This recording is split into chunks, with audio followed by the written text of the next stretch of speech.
Lembra que eu comentei com vocês que eu ia precisar refazer uma parte das minhas entrevistas qualitativas devido a mudanças que eu tive que fazer na tese? Então, hoje eu tenho uma entrevista marcada para daqui a 2 horas e eu vou mostrar para vocês todo o meu processo de preparação para uma entrevista. Como é que eu entro em contato com os participantes para combinar a entrevista, como é que eu me preparo antes da entrevista, como é que eu combino com ele para fazer a entrevista. Eu vou fazer a entrevista pelo computador e depois da entrevista, como é que eu me organizo, como é que eu salvo os arquivos para já me preparar para a transcrição. Então hoje, em Diário de uma Doutoranda, eu vou contar todos esses bastidores das entrevistas da minha tese.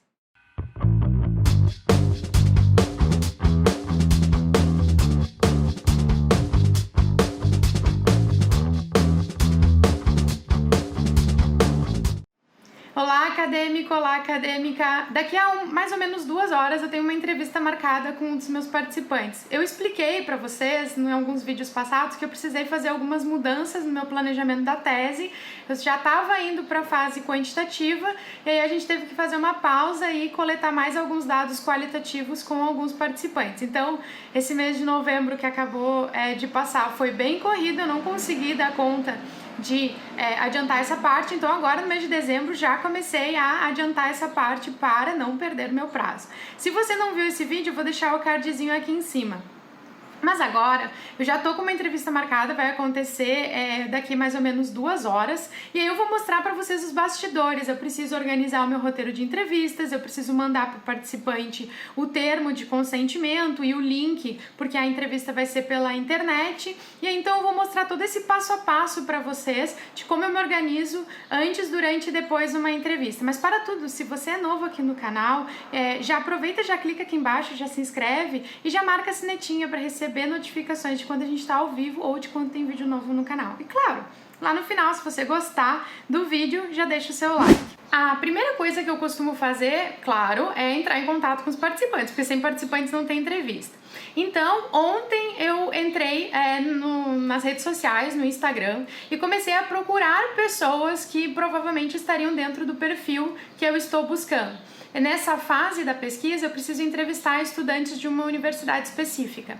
Então, o que eu fiz? Eu fui em alguns comentários ou hashtags relacionadas a essa universidade, comecei a ver os comentários que as pessoas deixavam e comecei a observar se tinha algum comentário de alguma pessoa relacionada à universidade, do tipo saudade do campus, saudade de estudar lá, saudade de algum professor, que isso me daria indícios de que essa pessoa estuda na universidade.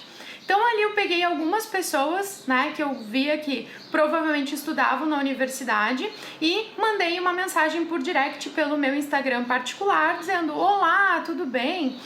Sou doutoranda e estou fazendo uma pesquisa e gostaria de saber se você poderia participar da minha pesquisa ou não. Vai demorar cerca de 30 minutos, é uma entrevista pela internet, a gente pode marcar no horário que fica melhor para você. E aí rapidamente algumas pessoas já me retornaram dizendo: bah, que legal, posso sim, vamos marcar para amanhã, vamos marcar para semana que vem. E aí aos poucos eu já estou marcando com essas pessoas. Isso é uma das muitas formas que existem da gente conseguir participantes. Uma outra forma seria eu também mandar e-mail para os meus participantes anteriores, que eram gestores da universidade, perguntando se eles teriam alguém para indicar. Eu já fiz isso, mas algumas pessoas não estavam bem dentro do perfil que eu estava buscando e aí eu não consegui entrevistar essas pessoas. Então por isso que eu optei por essa segunda possibilidade, que é entrar em contato diretamente com prováveis participantes da minha pesquisa. Também tem uma outra forma, que aí vai ser a minha terceira possibilidade, que é o quê? Depois de eu entrevistar essa pessoa, eu vou perguntar: você conhece alguma outra pessoa que também estuda nessa universidade? Não precisa necessariamente ser do teu grupo, pode ser do teu curso, Pode ser uma pessoa que estude em outro curso, e aí a gente chama isso de bola de neve, Vai aumentando o número de participantes conforme a gente vai perguntando e pedindo ajuda para os nossos participantes atuais. Então, essa é a forma como eu tenho geralmente, é a forma que eu adoto para poder entrar em contato com os participantes, sempre de forma muito educada, perguntando se teria possibilidade, explicando o que vai acontecer, porque às vezes as pessoas não entendem o que vai acontecer, Então eu expliquei que é uma entrevista pela internet e tudo mais. Então essa é a primeira fase da minha preparação. A segunda fase vem no dia da entrevista. Então daqui a 2 horas eu vou fazer a entrevista com esse participante, então já vou começar a me organizar. Aqui tem um roteiro de entrevistas que eu usei numa entrevista teste há uns 8 meses atrás, mais ou menos, e eu vou precisar atualizar um pouquinho. Então é isso que eu vou fazer agora, eu vou dar uma atualizada nesse roteiro de entrevistas para deixar tudo preparado para quando eu for fazer a entrevista daqui a 2 horas eu já tá com o roteiro mais redondinho.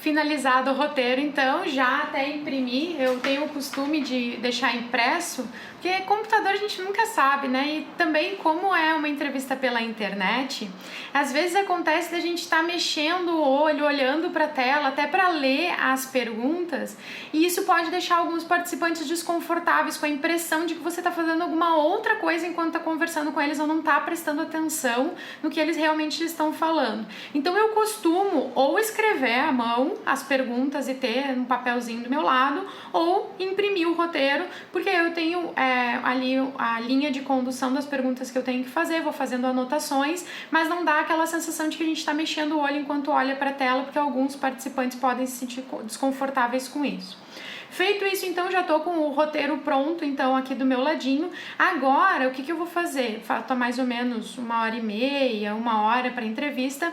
Eu vou entrar em contato com o participante que eu combinei hoje e eu vou mandar um PDF do termo de consentimento da minha pesquisa para ele e o link da entrevista, né? Já combinando, confirmando com ele, porque eu combinei com ele ontem, então confirmando se a entrevista realmente vai ocorrer hoje, mandando o link para ele ter acesso à sala onde eu vou fazer a reunião e também mandar o termo de consentimento. Ele não precisa assinar esse termo de consentimento, imprimir e assinar, porque enfim, dá muito trabalho, mas no início da entrevista eu vou perguntar para ele se ele chegou a dar uma olhada no termo de consentimento e se ele autoriza que eu grave então a nossa entrevista.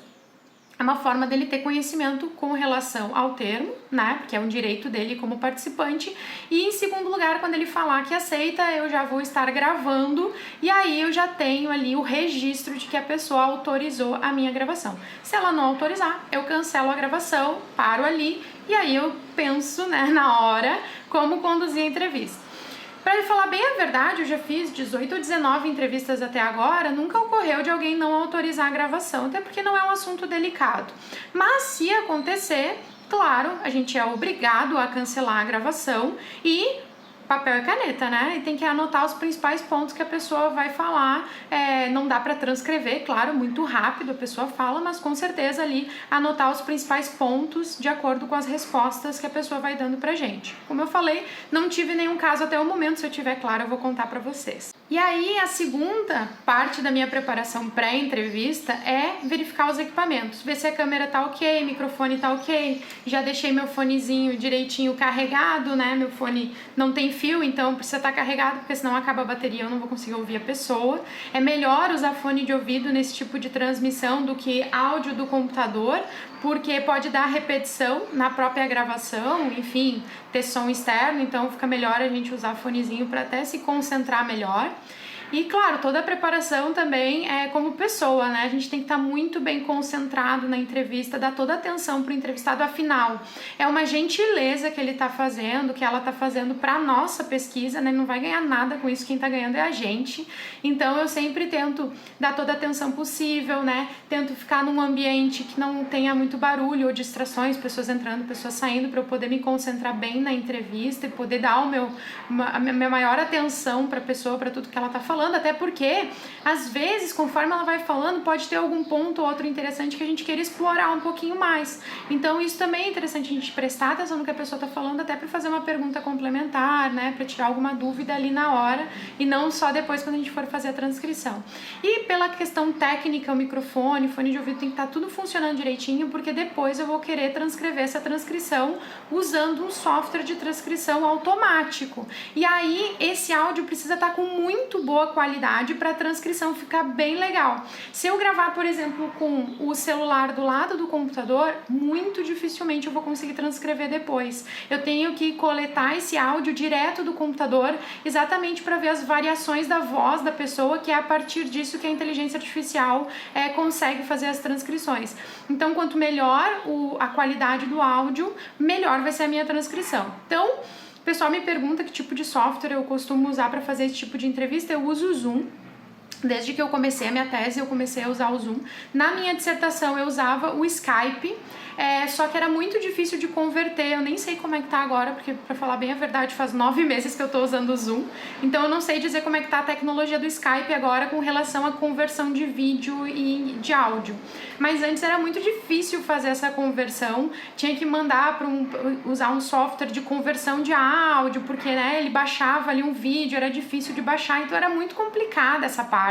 E o Zoom não, quando termina a reunião, ele já baixa ali uma pastinha com o vídeo, com o áudio, e se tem algum chat ele já salva também. Então eu achei muito mais prático e por isso que eu acabei usando o Zoom como ferramenta para fazer as minhas entrevistas nessa fase. Eu tenho usei para todas as entrevistas o Zoom e adorei, a qualidade do áudio é muito boa, facilita bastante na hora de transcrever, então por isso que eu tenho usado o Zoom. Eu sei que existem outros softwares no mercado, até gostaria de testar, mas durante a minha tese, eu gosto de testar os softwares, mas durante a minha tese eu prefiro optar pelo seguro, né? Pelo que eu sei que funciona bem, até para não correr um risco de perder algum dado, afinal eu tenho que me formar no doutorado também, então eu optei por seguir no Zoom. Claro, depois com calma, quando eu estiver fazendo o material para deixar aqui no canal, aí eu vou testar os outros softwares, mas por enquanto eu uso o Zoom, até porque eu quero fazer a transcrição usando o software e eu preciso de qualidade no áudio para isso. Durante a entrevista também eu tenho um cuidado, relógio. Eu fico cuidando do reloginho do computador para ficar controlando mais ou menos o tempo da entrevista. Tem alguns participantes que não se importam com isso, né? Eu já disse que a entrevista ia durar em torno de 30 minutos. Tem alguns participantes que se empolgam falando, né? E aí, às vezes eu comento assim, não quero tomar muito teu tempo. E a pessoa, não tem problema, tá de boa, eu não tenho nenhum compromisso depois. E não se importa. Algumas outras pessoas, sim, têm compromissos depois, então a gente também não pode se prolongar, prometer que é 30 minutos e a entrevista durar 1 hora, 2 horas, né? E a pessoa, enfim, se atrasar para algum outro compromisso. Então eu sempre cuido muito o reloginho do lado do computador, porque aí eu fico controlando conforme vai indo o meu roteiro, eu vou vendo como é que a pessoa vai falando, se ela tá mais à vontade, se ela tem mais tempo, se ela não tem, para eu poder controlar o horário, poder fazer todas as perguntas necessárias, né? E não atrasar a pessoa para algum outro compromisso. E aí, claro, vem depois da entrevista a parte final, que é, claro, salvar o áudio, né? Salvar o áudio, fazer todas as anotações do perfil do participante, né? Que são importantes para minha pesquisa, idade, enfim, outras informações que são relevantes para minha pesquisa. Eu já deixo tudo anotadinho, bonitinho, porque eu vou precisar dessas informações depois, na hora de escrever o método.